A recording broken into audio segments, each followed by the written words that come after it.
So I'm the head of engineering for a part of the bank called Analytics and Information, where we sit underneath one of the architecture areas in the bank, and effectively we look after the Hadoop platforms and the big data, the warehouse and some of the analytics tools, SAS and visualization, etc. And my engineering teams kind of span from application level engineering, data scientists, all the way through to systems engineers. And today, the teams that rack the servers in the data center also report up into me. So we started off a journey of very much focusing on the data science outcomes, and over time, we've had to get further and further into the infrastructure space simply because the solutions below us were affecting us so badly. So the talk today is to describe a portion of that journey. That journey doesn't necessarily resonate for you, or it's not necessarily a problem space that you have, because a lot of you exist inside public cloud, and I'll talk about why that isn't necessarily a solution for us.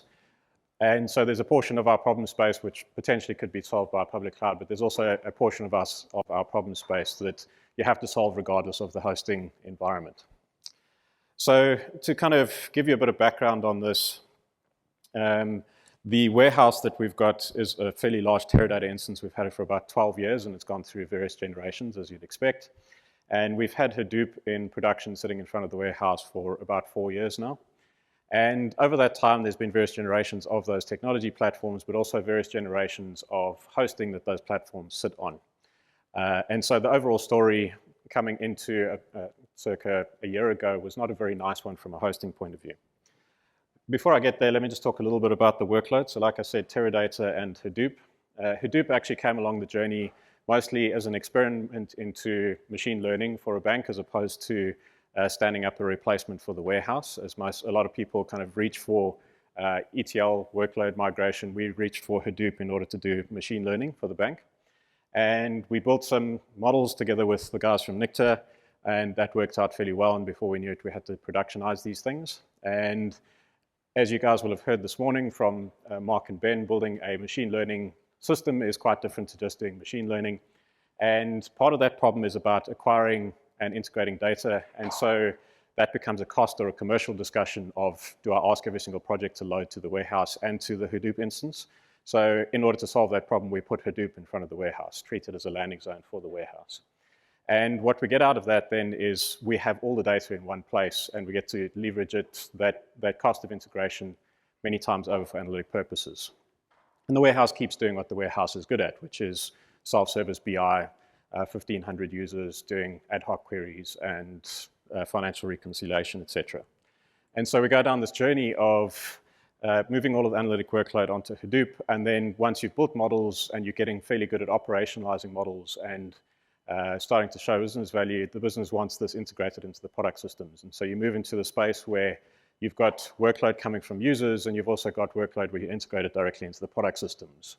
So as examples of when you do certain things within NetBank, a portion of that is making API calls back into the Hadoop infrastructure, and a portion of that is just in the web tier. So where we are today, thousands of batch jobs, all fairly complex, or from fairly simple data loads through to fairly complex. Upward of 6 petabytes of state and growing. We grow at about 60% year on year at the moment. Rather large amount of open source, and this has kind of grown organically. We've got HBase. Our original feature store for machine learning is still based on HBase, but a lot of our read-based workload is moving increasingly to Cassandra. HDFS is obviously the base state store. Influx and Elasticsearch more for operational monitoring, and then etcd, Zookeeper, etc. come along the journey because of cluster management. Of course, we also have all the relational databases, and lots of them. No good reason for this, it just is. It's what happens in large organizations over time. That's my excuse. Hundreds of services, lots of different execution environments, lots of environments.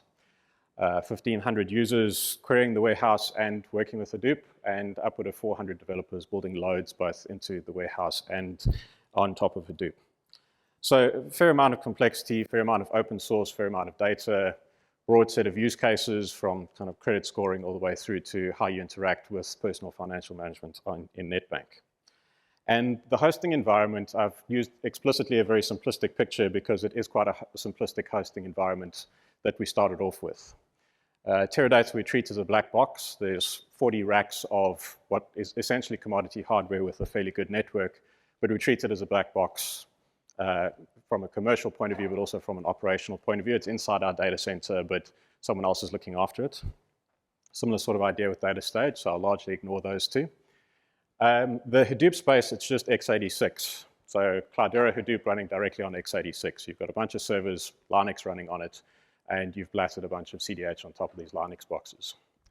And then off to the side, in the generic hosting, we've got an ESXi, a fairly large ESXi instance, 40,000 odd VMs. And all the other workload gets hosted there. And all we have in that space, or we had traditionally in that space, was Linux VMs. So what you're looking at is a fair amount of disparate hosting environments, and also a very poor coverage of what you'd expect in a mature hosting environment in terms of the developer experience. So if I want to build and host a service, something simple like a dashboard, I have to spin up a Linux VM, which takes a lot longer than an API call because it's a very controlled environment, as you'd expect inside a regulated environment. A lot of that is because of manual process. And then I don't have monitoring, I don't have alerting, I don't have logging. I have to go and figure out how to integrate all of those things myself as a developer. And so I'm sitting in a hosting environment that's expensive, it's slow to get started, and it doesn't have all of the infrastructure contract that I expect as a developer, or that I've grown to expect as a developer if I've come from Heroku or AWS. And so the end-to-end environment has had quite a few hosting issues. So I mentioned the developer experience was really, really poor. The other major thing is unit cost. When you start off down a journey for scale systems, you do the simplest possible thing you can. And in our case, we just bought a reference architecture for Hadoop. And that was fine for 10 nodes, for 20 nodes. When you get up to where we are now in the 330 node mark and getting up to the 1,000 node mark soon, the unit costs, all the unit costs that you accepted up front, you can no longer accept because the commercials are flipped on their head. They've reached this inflection point. And not only that, but costs have changed. So we've lived with these systems for 12 years or 4 years in either case. And there's a huge amount of applications built on top of those things, and it becomes really hard to move forward underneath all of the applications and underneath all of that state. And so the first time you do a major platform upgrade, it costs a certain amount of money. The next time it's double. The time after that it's double, and you get this non-linear increase of cost. And in each case, it's not only expensive, but it's risky because you're doing these really large upgrade events. So over and above that, those are the concrete problems that we were trying to address. We also had a bunch of architectural goals that we wanted to try and bring into the environment. So codification is kind of the primary one for me. Absolutely everything is code. And the main reason for doing that is that automation then becomes inherently simple. And there's a huge amount that you can go after in terms of operational cost through manual process if you just have absolutely everything as code. So this is firmware is code, operating system is code, change is code, absolutely everything is code. Continuous delivery kind of falls out of that, naturally. We wanted to retain state locality. So a lot of people, when faced with this problem space, will go, let's just grab an internal cloud or a public cloud. And when you take a look at the kind of workload that we're dealing with, these distributed systems are inherently resource aware. So the typical approach for something like Hadoop is you'll go spin up essentially a stateless Hadoop cluster inside Amazon, and you'll dump all of your state into S3, and you'll nuke the cluster again. And that works relatively well inside Amazon for two reasons. The one is that they've got a really, really large and complex network team. They spend a huge amount of money optimizing their network, but also over-provisioning their network. And so the non-locality is okay for them because of the semantics of their network, and that's not true typically inside a data center. The second part is that you can deal with the lack of efficiency given the remote reads by simply over-provisioning. Right? If I could do something with 300 nodes, I use 600 nodes, and I can deal with the fact that my performance is pretty poor on a node-by-node basis. And those two things don't hold true inside a data center, purely because those two things are held true through economic models, through aggregate economic models, which a public cloud provider can maintain. So we wanted to retain state locality so that we have a simple network, but also so that our performance is good, and that's just purely an economic thing. Workload non-locality, we want to drive out the cost of each of our servers, so we don't want any particular service pinned to a server. Storage, control tiers, absolutely anything. I want to be able to take a sledgehammer to any server inside my data center and not really worry about it. Workload coverage, this is just the developer experience issues. And we want all of the things that you usually get in a PaaS in terms of monitoring, logging, integration with the rest of the corporate environment, more or less for free as the developer. I shouldn't have to worry about how I do certificates, where I store my keys, where I source my logs from, or how I do alerting. Those things should all be inherent in the contract between me and the infrastructure internally.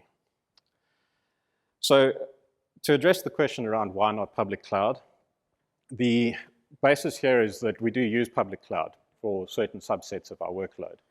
For certain subsets of our workload, we can't use public cloud simply because you can't get a mainframe or certain types of hosting inside the public cloud. It's all x86 centric. And given that, we have an ongoing investment in our data centers. And when you have a data center as a large organization, you can choose to leverage that asset or you can choose to ignore it. It's not a choice that you have if you're in a small organization or a medium size. And so in a small organization, you're not going to build a data center or go to an expensive hosting provider. Public cloud is the absolute default. But when you've got a data center, the commercials don't necessarily stack up.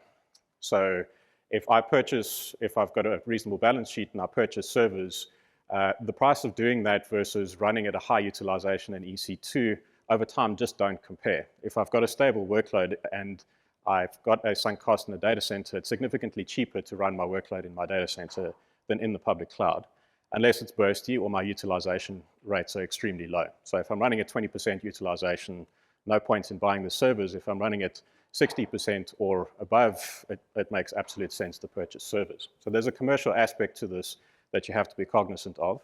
And it makes a huge difference, not over days or months, but over years. The next part of this is risk. We have a strong requirement to be reliable, but also we're under a highly regulated environment. And the way the regulator treats us is they've got this concept of risk, and the way we treat ourselves internally too is we've got this concept of risk. We try to identify all the things that could impact our customers or the fundamental liquidity for the country, and we try to identify each of those things and put controls around them. They can be automated controls, manual controls, etc. And the process of moving some of our workload into the public cloud is actually quite risky. Having our own data centers takes a huge amount of risk out because there's this inherent portion of physical security that you lose in a shared hosting environment. And as a result, you've got to address those potential risks in different ways, and that has a real concrete cost, opportunity cost and direct cost. The next one is when you think about public cloud, if you just use EC2 infrastructure as a service, you lose a fair portion of the value proposition. There's a huge amount that the public cloud providers are doing in terms of other types of services on top of the base infrastructure as a service. So think Dynamo and other things. And those are, they take a fair amount of operational complexity away from you, but they also bring a bunch of coupling with it. It kind of gets into that space of what is a public cloud? If you were a youngster and you ask, I've seen this cartoon of a youngster asking his dad, what's the cloud? And his dad's response is, we used to pay IBM, now we pay Amazon. And there's this real trade-off that you have to make with open eyes around how coupled you get to certain providers. Because typically inside a large organization, once you're coupled, you're not getting off those things. Even if you had the will and the funding, it takes a really long time to do it. And so any coupling decision you're making, you've got to really take account of that decision. The other one that people kind of miss a lot about public cloud is that it actually introduces quite a lot of complexity, especially if you've already got a data center. Every data center that you add into your operational environment is actually, it adds a huge amount of complexity. If I want to do disaster recovery testing, and I have to, if I'm testing across 2 data centers, it's fairly complex. If I'm testing across 3 data centers, it's far more complex. What happens when this data center fails, not those 2, or these 2 and not that one, or this one and not those 2. And those basic scenarios add a huge amount of complexity to your delivery process and your operational processes. Finally, moving from one hosting environment to another just introduces a huge amount of opportunity costs. And so as a result of those basic problem spaces or basic constraints, for us, we can't necessarily use public cloud wholeheartedly. There's portions of our workload that we do and portions of our workload that for some time will stay with us. And as a result, we can't just accept a poor hosting environment internally. We have to stare into and solve this problem. Otherwise, our costs are getting too high at the wrong rate, and our developer experience is getting horrible. So we stared into this problem when we decided we were going to adopt a couple of principles. The first one is we wanted to use open source top to bottom. We wanted to drive out license as far as possible. We wanted to go for effectively entirely commodity hardware. So the way we're doing that is to make sure that we're not stuck on a single hardware provider. So we purchase from 3 or 4, even though it's the same, effectively the same hardware, and they're sitting next to each other in the same racks. And we wanted to add continuous delivery top to bottom. So the stack we have is OpenStack, which gives us effectively API addressable servers. So we're not spinning up virtual machines, but we're making API calls to effectively re-provision servers. So we're treating our internal metal in the same way as we treat an internal cloud. On top of that, effectively all of our hosting is Docker-based, and we use Calico for libnetwork. And on top of that, our base resource scheduling is done with Mesos, and our PaaS is enabled through Marathon. So Marathon plus Docker plus Calico give you this fairly nice combination of a nice way to host immutable workload, but also it brings a lot of nice attributes along from a networking point of view. So service discovery comes out of the box. If I launch some workload through Marathon, Marathon DNS deals with the dynamic delegation of the DNS request, and you effectively get service discovery out of the box.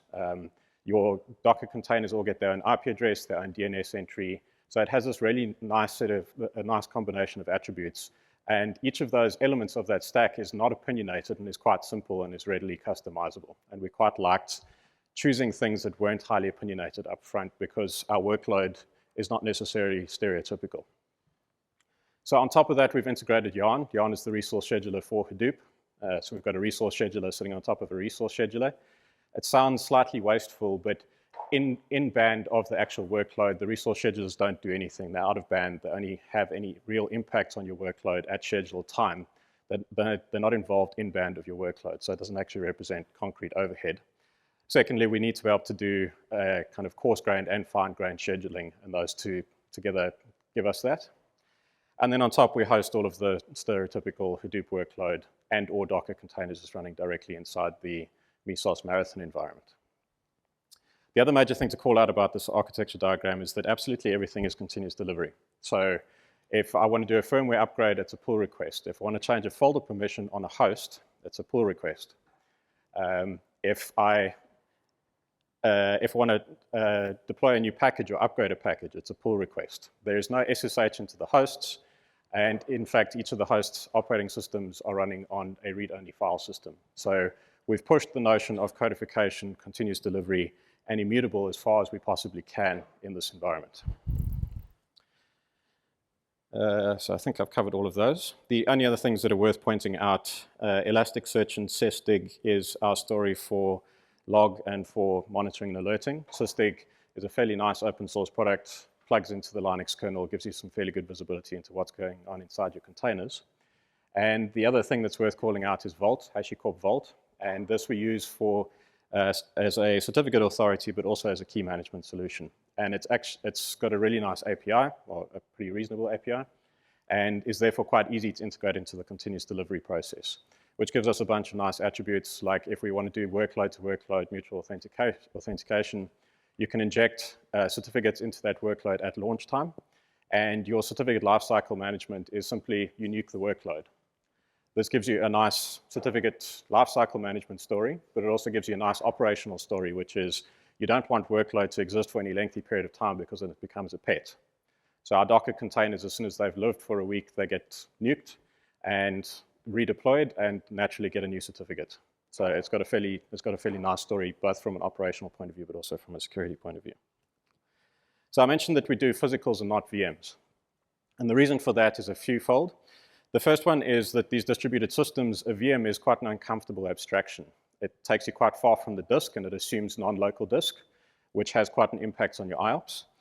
The second one is that when you want to do truly immutable things, a VM is a really large abstraction, right? If I have to bake an entirely immutable AMI or VM of some kind, I'm talking about hundreds of megs to gigs of image that I have to now roll out across an increasingly large cluster. And so that brings in a whole lot of image distribution problems, but also it's just fundamentally wasteful, and you're not really getting anything for it, especially given the style of workload that we're after. So we really wanted to have physicals and Docker as opposed to physicals, VMs, and Docker. We wanted to remove this middle portion of the abstraction. And the downside would have been that we were stuck with a non-API addressable layer somewhere. And so we went with OpenStack Ironic to solve that problem. What Ironic does is it gives you a Nova API, which looks pretty similar to EC2, but under the covers, all it's doing is wrapping up a bunch of automation around RPMI and PXE boot. RPMI is the out-of-band management controller standard for servers. It's very old. I can't remember what year. It's 15 odd years old now. It's a very open protocol, not secure, so you have to do a bunch of things on the networking side to segregate it. But effectively, I can go to a server and ask it to reboot in a network boot mode or in local boot mode, and I can get out-of-band management details from the server, from the board management controller. So the underlying process for rebooting a server and making it feel like a VM is you make an RPMI call and you say, please reboot in PXE mode. The server comes up, goes and grabs a temporary image through TFTP, and it discovers where that image is through proxy DHCP calls, broadcasts. It goes and downloads an interim image, which goes and fetches the ultimate image, DDs it onto the local disk, and then it reboots in local mode. And so you've got a bunch of reboots in there, you've got a bit of network traffic, but effectively the machine is rebooted a few times and has come up with a new operating system. You've effectively treated the physical server in the same way as you're treating a VM. It's entirely immutable. Of course, the next thing you're going to say to me is that's great, but what about the storage? Like, are the servers entirely immutable, or is there some persistent storage somewhere? So the way we deal with this is our hardware profiles are kind of arrayed one primary set of SSDs for the operating system itself, and this is the portion of the server that we treat in an entirely immutable manner. But then there's a bunch of disks that actually host all of our stateful services. So the bulk of the servers are kind of running either 10 or 14 3.5-inch disks, either SSD or spinning Rust, and somewhere between 3 and 8 terabytes per drive. And every time we roll out a new image onto one of these boxes, we only touch the primary partitions, and we leave the state on those stateful portions of the device alone. So there's some portion of the box that's entirely immutable, and another portion of the box that's actually hosting state. The other major reason for doing this is if you think about separating out the compute and storage I've spoken about from an Hadoop point of view, but even in a cloud situation, if I've got an object store, somewhere that object store has to be hosted. And so your fundamental thing of block storage or object storage or database at some point is just a process running on site inside a box, talking to a bunch of spindles or SSDs. And our fundamental element is servers, not necessarily these high-level services. But even when we do use those high-level services, we're just hosting them on our servers. And so we want to try and achieve immutability top to bottom, but we also have to host these stateful workloads that typically people would just rely on. We have to host them. From a networking point of view, the intent was to try and keep the environment as simple as possible from a networking point of view. So we don't have a large networking team. I've got 3 engineers who look after the network. And our scale is growing at a rate that we can't necessarily predict. So I said 60% year on year. But we don't have the ability, either the skills, the ability, or the funding to go off and simulate when we're going to start running into network infliction problems. And so we're trying to keep our network as simple as possible so that as we scale, it's the least likely problem that we have. The other thing that we try to do is when you're dealing with either VMs or Docker networks, Docker networking, you can choose to use overlay networking, or you can choose to just do service discovery with port mapping. Port mapping is very uncomfortable with workloads unless you're building all your workloads yourself. So you probably have to, at some point, start to lean on container-based networking. And that brings an overlay network along with you. And we were quite uncomfortable with introducing the overlay network. So we chose Calico specifically so that we landed up with a traditional layer 3 network. And what Calico does is it essentially gives you a software-defined router on each of the hosts. It integrates nicely with Mesos and Marathon. And what's going out onto the physical wire is a traditional layer 3 packet. There's no layer 2 over layer 4 encapsulation going on whatsoever. All it's doing is route distribution, IP table configurations, and as the packets go out over the wire, it's using an internal router, effectively SNAT per host. This integrates nicely with the rest of your networking infrastructure because it's just doing BGP route propagation. So your existing switches work nicely, your existing monitoring tools work nicely, etc. And you know it scales because it's just traditional IP networking. The config there is etc driven, and all of our etcd config is just sitting in Git and as part of the continuous delivery process. So security profiles, Docker networks, etc., they're all just declarative aspects inside source control, and I'll talk about the workflow there a little bit later. So this introduces a couple of interesting problems though. When the first one is, how do you migrate, right? So we've got a couple hundred servers, they're sitting there running Linux and Hadoop, and effectively we're going to replace Red Hat with Ubuntu, OpenStack, Docker, Calico, and a bunch of other stuff, and we're doing it to the cluster that we're busy hosting in production. We're going to make this change in production. We're effectively ripping out the engines and replacing them mid-flight.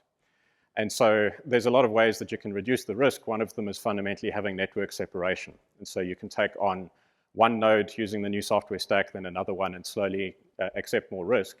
Of course, there has to be some level of isolation as you do this rollout. The way we chose to implement that was VRFs, and VRFs with very explicit sets of route leakage. So instead of having very, very strong segregation at layer 2, we introduced a certain amount of route leakage, and we could control that quite carefully to say, these are the routes that we're going to prepare to see route leakage through. And that allowed us to have the two clusters interact with each other, but also have a certain level of isolation that we were comfortable with. We do VLAN separation at the IPMI level, so we don't do physical separation of the network. It's all logical routing. And we use tagged VLANs so that we don't have to have any nodes that are specially management nodes. If you think about a normal OpenStack implementation, your network control nodes typically have 3 NICs, so they can exist on the data LAN and also on the IPMI LAN as a physically separate thing. We didn't want to do that, otherwise we've got some special nodes within our fleet, and then we don't have workload on locality. So we used VLAN tagging in order to achieve that. And so given VLAN tagging, we can move a box just with switch configuration into and out of the management network, and it's purely a logical construct. So the workflow for this, I said that everything is a pull request, and we did that very explicitly. If you think about organizations like GitHub, they talk about chat ops. And the reason chat ops works, well, from the outside, my perspective on why chat ops works in an organization like that is that they've got a very constrained set of use cases, and it's because they're a fundamentally distributed team, everyone is there in the chat room. And so you've got all this context, and all the deployments are done from there, all of the ops is done within that chat environment. We don't have the same luxury in that our use cases are significantly broader, but also we've got lots of other teams that interact with us, and they all don't use chat. So for us, we have to drive collaboration, but we have to do it in a way that fits into DevOps, automation, codification, etc. And the pull request is an ideal way to do this. So it gives us a centralized collaboration point. Everything is a pull request, and developers are fairly comfortable with this. I can take anyone who's written open source off the street and say, the way you deploy something is a pull request. It'll feel uncomfortable for about half an hour, and then it'll feel natural to them. It's automation friendly, and also it fundamentally gives us reproducibility because we drive everything as being declarative. It's very easy for me to recreate an environment. My dev environment is sitting on my production infrastructure, and I can issue a pull request and exactly recreate some version of dev or some version of prod on any portion of my infrastructure, given any history of time. So the way we lay out the repos to do this is it's very much microservice centric, so everything has a separate repo. So if I've got a bunch of containers with some workload, a dashboard or a yarn container, whatever it is, it has its own repo. Even the operating system images have their own repos.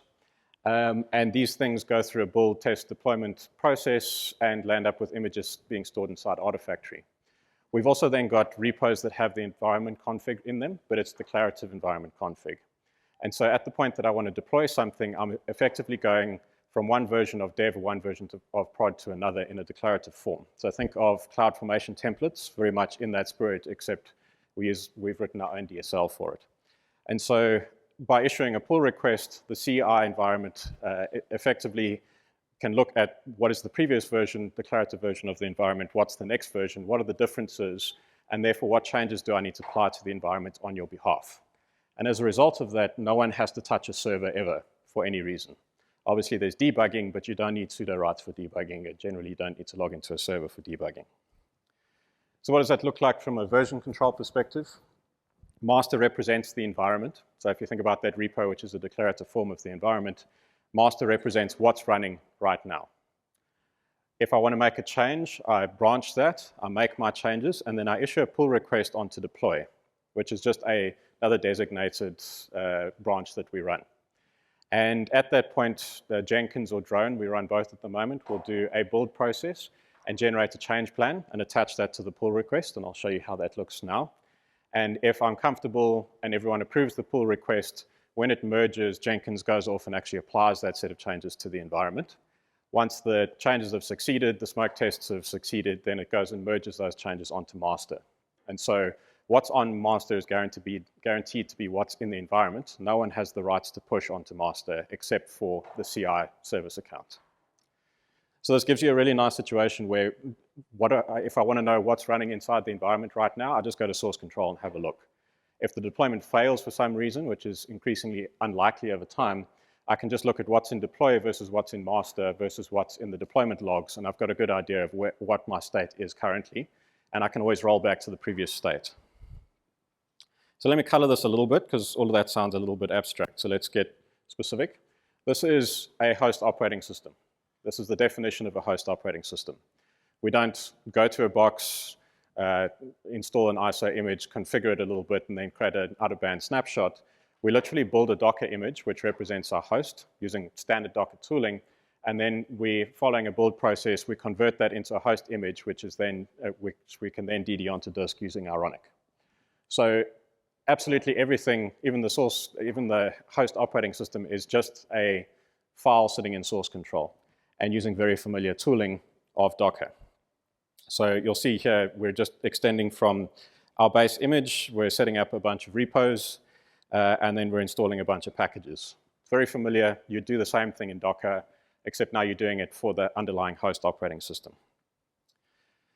Why don't we use things like Puppet and Chef and Salt Stack, etc.? All of those stacks fundamentally assume, all of those tools fundamentally assume mutation of the server. And we very explicitly don't want to mutate anything. So the reason for not using those tools is that we don't want to accept mutation. I don't want Ansible to SSH into the box and go and mutate something for me, even if it's in a semi-disciplined manner. The only time a host image can change is if I do a build process and then I overwrite the previous image. So it's actually immutable top to bottom. So how does the testing process look? Effectively, for a host, we do the Docker build. We do some level of image verification. We just use server specs here, so it's like unit testing for the OS. We run it through dib, which produces a CCOW2 image. We stand up a virtualized cluster environment with virtualized networking. We run functional tests, and if all of those things pass, then we land up with a host image inside Artifactory. From there, we roll it through the dev environment, etc., before it lands up in production. So standard pipeline, continuous delivery approach. This is an example of just verifying that appropriate versions of packages have been installed, and you'll note strong versioning on all packages. There's no just apt-get update. Everything is a specific version of a package in order to drive absolute reproducibility. There's no snapshots flying around the environment. And this is an example of a functional test. Really, really simple. Generate some random values, stick them into the Zookeeper quorum, nuke a portion of the quorum, and make sure that the quorum reestablishes itself and chooses a master.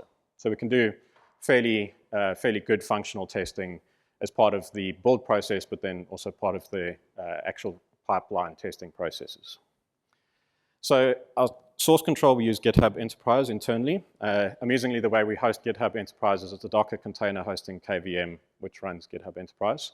So Mesos, we go to Marathon and we ask it to run a Docker container, which is hosting KVM, which is hosting GitHub Enterprise. And so we use GitHub Enterprise to make the changes to the hosting environment, which hosts GitHub Enterprise, totals all the way down. This gives you an example of what a pull request would look like. And so you'll see you've got your standard commits. You can look at your files changed from one version to another. But you'll also see a build plan summary. So in this case, Drone has taken a look at that pull request. It's done some background build processes, and it said, you wanted to change the cluster in this form. And so I'm going to tell you what the changes look like.